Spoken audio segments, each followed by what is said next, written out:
Hi, this is Jim Colson from Infection Prevention. Just wanted to update you by way of this short little PowerPoint to let you know about the new precaution and risk signs that we're going to be putting up throughout the facility on med-surg and in the ICU in the coming weeks, and to let you know how we're going to be using these.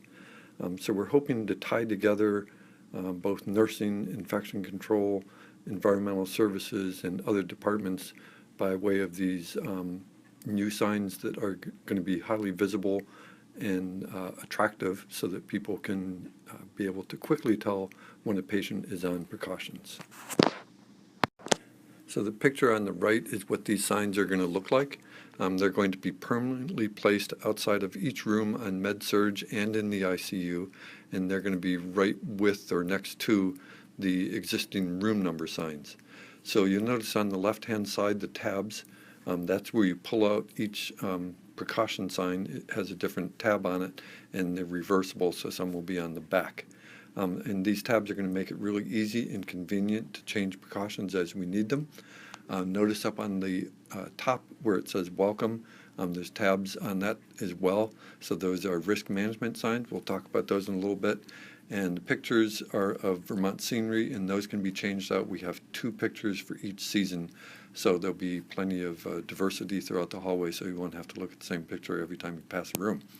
The NVRH Auxiliary helped to fund this project, and so you'll notice we also acknowledge them on the lower left-hand corner of each sign, acknowledging their participation in funding these signs for us. This is an example of our contact precaution signs. The first thing I wanted to point out is that the icons on the left-hand side are common on all the signs. They're all international icons, so should be easily understood by anybody. There are some similar items on each sign that I wanted to point out.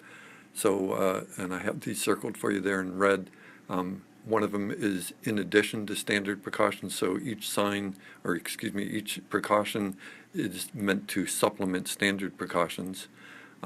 Something else that'll be on each sign where it says visitors must check with nursing station before entering room, so that people will come to the nursing station for further instructions, and family and visitors to follow precautions, so it's understood that anybody who's entering the room, not just staff, needs to follow the precautions.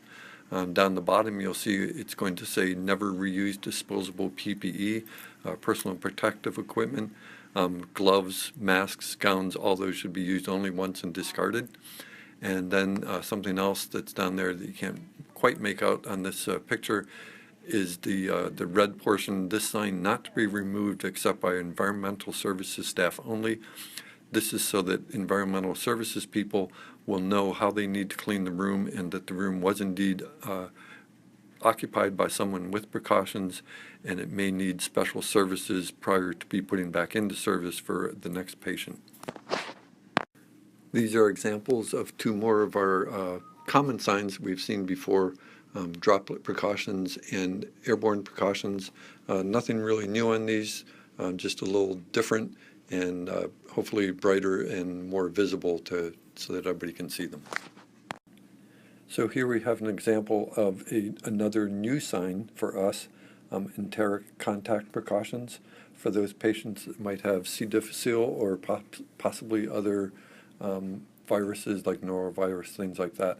So this sign is going to emphasize the use of soap and water instead of the alcohol-based hand rub, which is important for C. diff patients for making sure we aren't spreading that disease around. And also it's going to show that bleach products are necessary for cleaning that room. For those few times when it's necessary to have a patient on 2 different levels of precautions at the same time, we do have capability of having 2 different levels. As you can see here, contact and droplet precautions and airborne and contact precautions at the same time. Here's the example of our protective precaution sign. This one again is not necessarily new. We used to call this reverse precautions. Now it's protective precautions. There are a few things here to talk about though. One is that we should be screening visitors and staff, of course, for infections before they enter the room. And you'll see some of the icons here that we may not have seen before. like no flowers, fresh fruit, or vegetables to lower the chance of fungal spores infecting these immunocompromised patients. And of course, hand hygiene standard precautions are very important for entering and exiting these rooms. This is a self-explanatory notification sign that we'll have access to now. This sign should be useful for when environmental services people are using the SaniSil fogging unit, or when maintenance might be doing some procedures or repairs to a room. Probably notice that most of the time when this sign is up, the door will be closed to that room. These are the examples of the risk management inserts that I talked about at the very beginning. Most of these are self-explanatory, of course, and a couple are not new, like NPO, diet restrictions, things like that. But there's a few new symbols that we do have to talk to you about. One is the yellow background with the red falling star. That is a false precaution sign, and I would think that will be up there in addition to your yellow material that you now hang on the door entrance. Another one will be the plain gray sign. That is for in keeping with our code gray for unruly visitors or patients themselves, just so that some staff have additional information that a patient inside that room, or like I said, the visitor may be exhibiting some behavior that you need to know about before you get in. The other thing will be the kind of a blue sky background with clouds, and the dove. That is for patients who are on palliative care or hospice. And you'll see at the very bottom there it says dry erasable. One of those signs, I believe the flip side of the diet restriction sign, can be written on with dry erase markers, so you could write anything on there that you need to. And you should also note that the back of all the photographs, the seasonal photographs, are also able to be used with dry erase markers. So we're almost done here. A couple things to remember. With rare exception, don't take down the precaution signs themselves. That will be done by environmental services personnel when they're done cleaning and so clearing the room for the next patient. Be aware of and be ready to talk to not only your fellow employees but visitors and the like about why someone might be on precautions and what that means.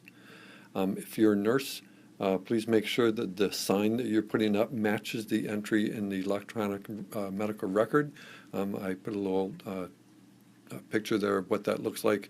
This person happens to be on contact precautions. If you're going to put somebody on contact precautions on the sign, make sure that you go back to the chart and match that up. The inquiries for photos, if anybody has any, we are going to have business cards at the nursing station referring any inquiries to Tim Kirchhoff, who is the local photographer, his website, so they could perhaps buy pictures from him or see others that he's done. This slide, of course, shows all the various photographs that we're going to have available for the signs in the hallways. Thank you for your time. If you have any comments, please make sure you get back to me. My phone number 7380, or you can always email me at j.colson@nvrh.org. Thanks for your time.